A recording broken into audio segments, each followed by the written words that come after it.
Assalamualaikum warahmatullahi wabarakatuh. Yang terhormat kepada Bapak Wahyu Haji Nurotama ST.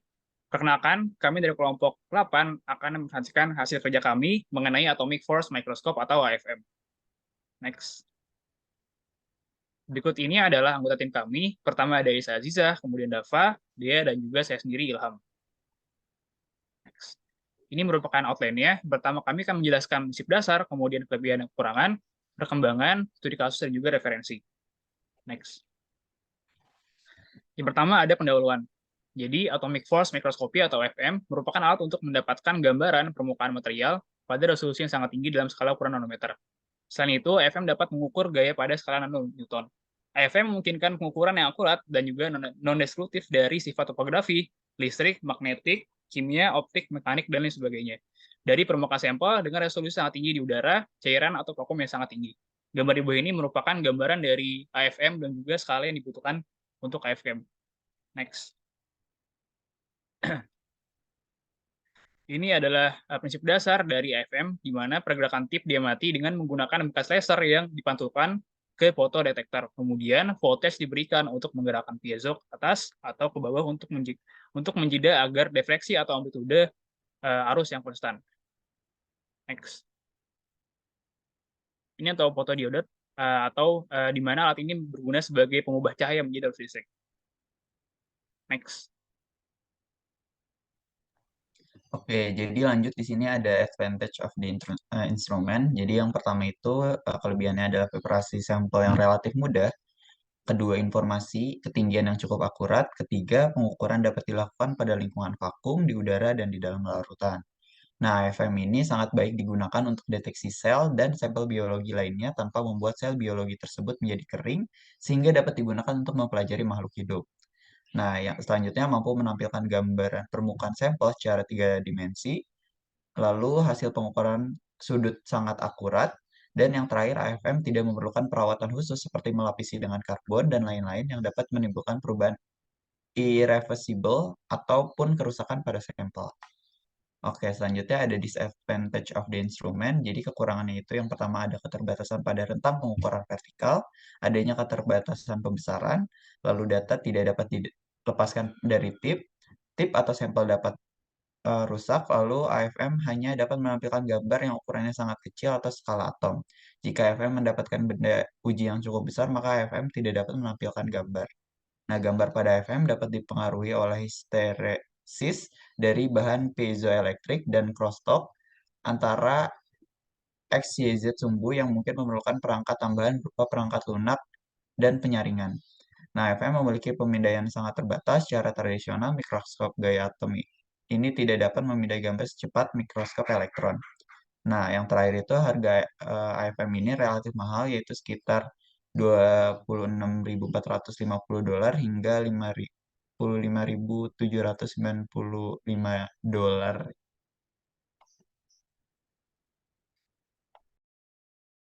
Kemudian akan saya lanjutkan mengenai perkembangan awal dari AFM sendiri. AFM ini ditemukan pada saat mencoba untuk mengembangkan STM untuk dapat melihat elektronivitas dari material non-konduktif, di mana STM sendiri itu ditemukan pertama kali pada tahun 1982 yang didasari oleh tunneling elektron di antara metalik tip dan permukaan sampel. Namun terdapat limitasi yang permukaannya itu harus konduktif. Setelah 4 tahun, di tahun 1986 ditemukan solusi yang kita kenal sebagai AFM atau Atomic Force Microscopy, di mana didasari dengan deteksi gaya atraksi dan atau repulsif. Berbeda dengan STM yang melihat tunneling current, AFM sendiri melihat morfologi permukaan dan mengukur gaya interaksi antara tip dan sampel yang diukur. Next.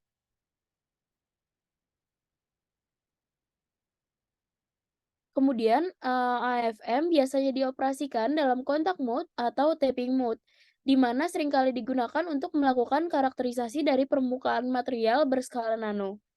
AFM ini dapat mengkarakterisasi sampel yang dengan menggunakan scanning physical probe pada seluruh permukaan dan menghasilkan resolusi 1000 kali lebih tinggi dibandingkan optical microscopy. di mana AFM ini dikembangkan menjadi teknik yang sangat serbaguna dengan kombinasi metode pengukuran lainnya seperti Kelvin Force Microscopy atau kita kenal sebagai KPFM dan Conductive Atomic Force Microscopy atau CAFM. Kemudian tim riset dari AMM Lab NYU Abu Dhabi juga mengembangkan probes-nya yang dikenal sebagai 3D tips. Next.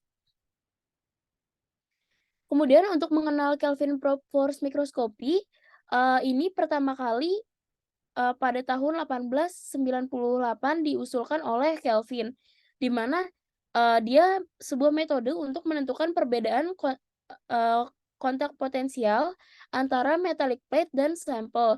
Kemudian ini didasari oleh two-scan proses.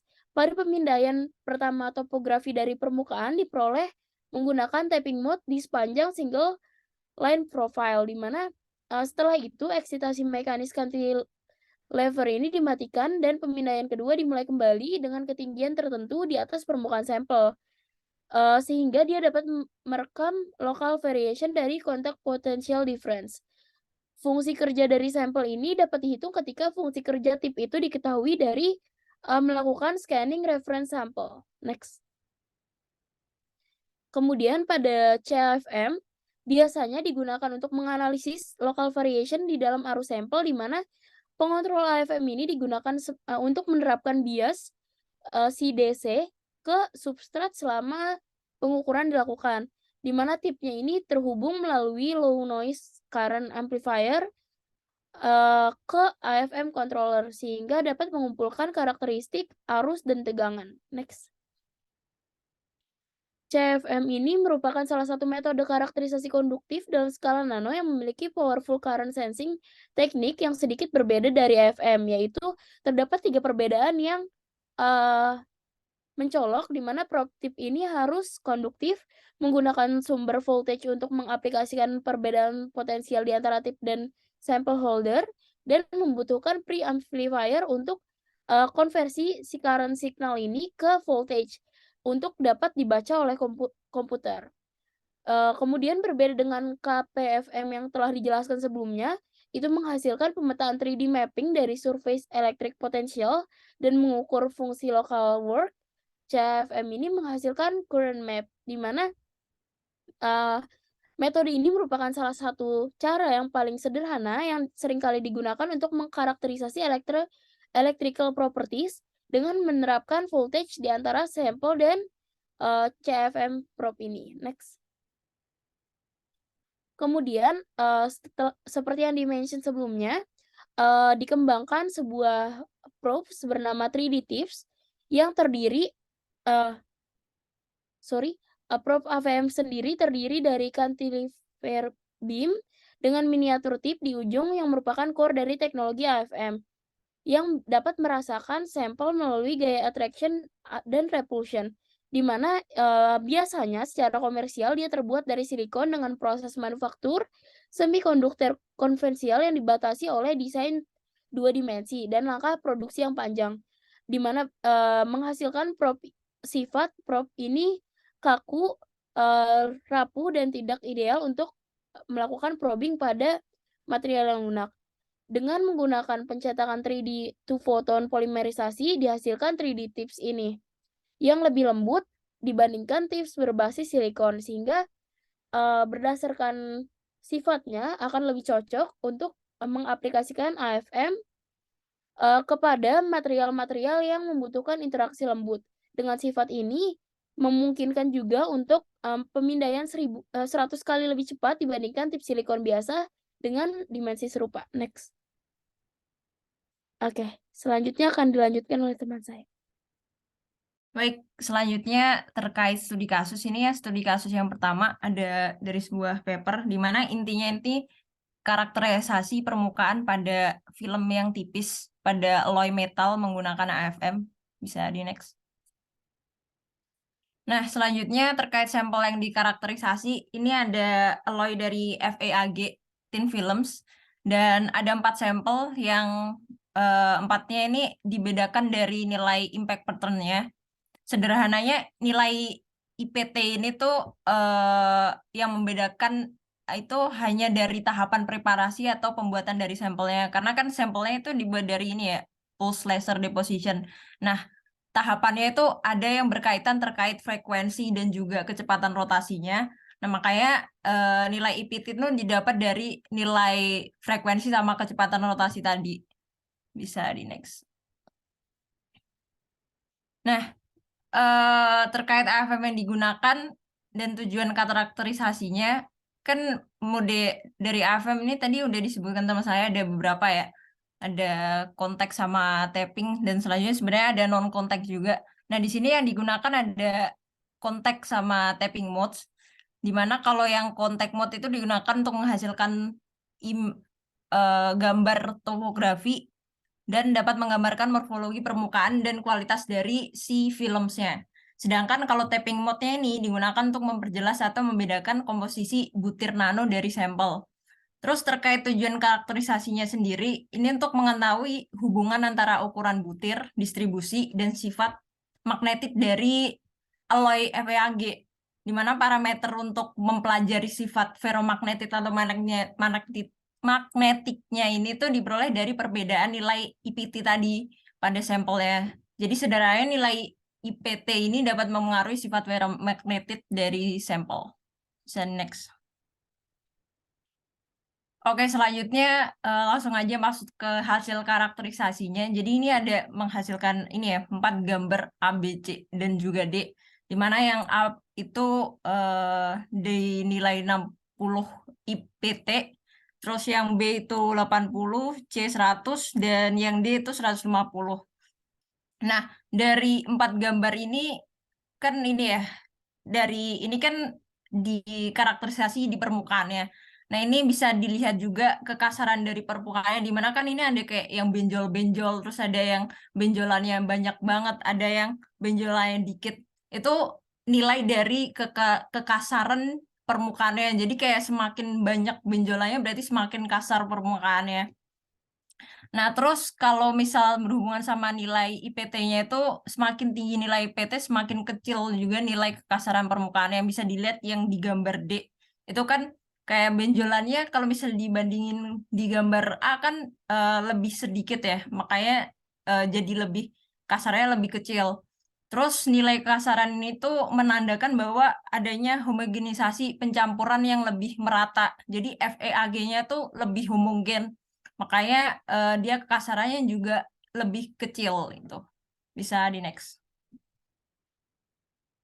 Oke, selanjutnya ini terkait hasil karakterisasi untuk yang modenya tapping mode. Jadi yang tadi tuh yang contact mode. Kalau sekarang yang mode tapping. Di mana yang mode tapping ini tuh dapat menggambarkan butir nano sekaligus daerah komposisi dari sampel. Di mana yang kalau yang ABCD ini sebenarnya urutannya sama ya, 60, 80, 100, juga 150. Terus yang daerah putih-putih itu menunjukkan adanya daerah besi. Jadi kan tadi campuran FeAg ya. Dan untuk gambar ABC itu bisa terlihat masih punya butir Fe, sedangkan D itu tidak terlihat sama sekali. Dimana ini hasilnya sebenarnya sama ya, sesuai sama yang contact mode tadi. Jadi yang ABC itu tadi kan kekasarannya masih tinggi, makanya Fe-nya juga nggak tercampur merata di matriks Ag-nya.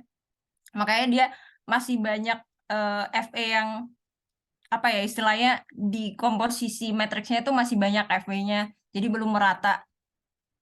Terus terkait sifat ferromagnetit, jadi ABC itu masih memiliki butir Fe yang makanya sehingga masih mempunyai sifat ferromagnetiknya. Sedangkan kalau D karena dia nggak terlihat butir Fe-nya mengindikasikan bahwa dia bukan ferromagnetit lagi tapi berubah jadi super paramagnetik. Bisa di next. Oke, buat kesimpulannya, kalau terkait AFM-nya, karena kita lagi belajar terkait AFM ya, makanya AFM tuh dapat digunakan untuk karakterisasi thin films atau film yang tipis, atau juga bisa dibilang dapat untuk menganalisis terkait granular alloys, mana tadi kita pakai FeAg ya. Terus terkait gambar topografi yang dihasilkan AFM itu dapat digunakan untuk mengetahui morfologi permukaan dan kualitas dari filmnya. Lalu AFM juga dapat digunakan untuk menganalisis butir nano dari sampel. Terus terkait hasil dari karakterisasi paper ini, itu nilai IPT itu dapat mengaruhi sifat ferromagnetik dari material, terus semakin tinggi nilai IPT, semakin homogen juga campuran dari material. Dan sebenarnya kelemahannya ada satu, jadi masih perlu studi lebih lanjut terkait hubungan kuantitatif, di mana hubungan kuantitatif ini ya terkait besar kecilnya butir. Kalau misal dari gambar tadi tuh besar kecilnya butir tuh masih belum sama gitu. Kayak gambar B sama C tuh kayak besarnya nggak sejajar. Jadi masih perlu studi lebih lanjut terkait hubungan kuantitatif ini. So next. Oke, selanjutnya ini ada studi kasus kedua, yang mana ini intinya karakterisasi nanopartikel, di mana tadi udah disebutin, kayak sering banget disebutin, AFM itu bisa buat skala nano. Jadi ini ada nanopartikel pada polimer menggunakan AFM. Next. Oke, buat sampelnya ini ada nanopartikel latex. Latex sendiri kan ini ya, bagian dari polimer yang ada di polimer yang diliquidkan gitu.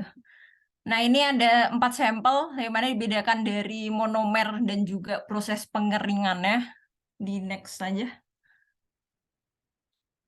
Oke, untuk AFM yang digunakan dan tujuan karakterisasinya, ini AFM yang digunakan itu ada model AFM XE100. Buat gambarnya, mungkin bisa dilihat di gambar di layar ya. Terus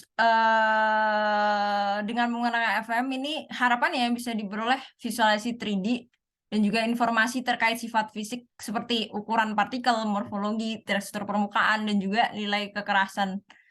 Terus untuk scan rate yang digunakan pada penelitian ini dijaga di bawah 2 Hz untuk memastikan tracking permukaan yang menyeluruh atau memadai. Dan untuk tujuan dari karakterisasi pada paper ini tuh untuk mempelajari pengaruh perbedaan proses pengeringan dan monomer pada ukuran nanopartikel dari sampel.